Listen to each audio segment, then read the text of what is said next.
those things from happening.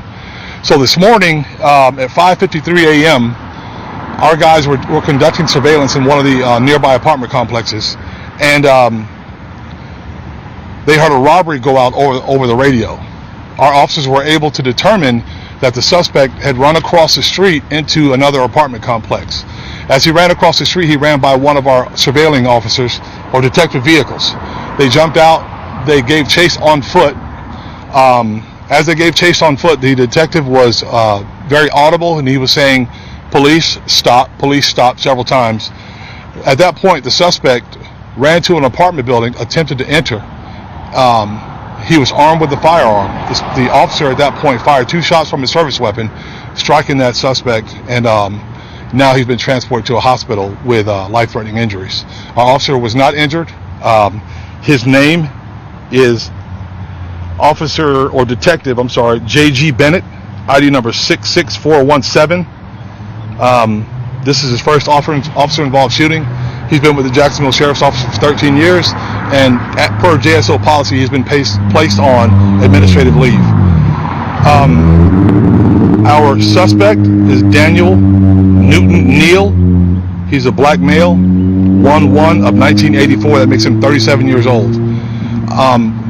It's important to note that the firearm that was used by our suspect was stolen from one of 611 vehicles where guns were stolen out of vehicles in 2020. And that's all that I have at this point. If you guys have any questions, I'll be glad to answer them for you. Do you have any concern with 2 schools being close to this proximity?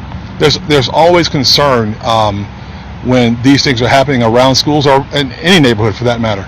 But that's why we're here. That's why we took the stance that we took to try to stop these things from happening. Are you guys still looking for anybody, or you guys... We are not looking for anyone at this point. I saw a chopper. I don't know if it's standard protocol or something. Standard protocol. About how far away was the suspect from the officer when the officer fired? It's fairly close. We don't have measurements at this point. That's still early, but we'll get that later on. It said to be 2 crime scenes. This scene and there's a scene in the apartment complex. Yes. So the original scene was where the original robbery took place of one of our Hispanic victims. Our victim was a Hispanic male. That's where the original scene is, and across the street is the scene where the officer-involved incident took place. Someone also walked up to me and said it was 6 bodies on the ground. Does that have anything to do with... That has absolutely nothing to do with... There's not 6 bodies on the ground. No, sir. Was the detective wearing a body cam? The detective was wearing a body cam and wearing items that identified himself as a police officer. What part of the body was the suspect shot in, sir? Still too early for me to be able to tell you that. We'll find all that information. We'll get that later on. Thank you.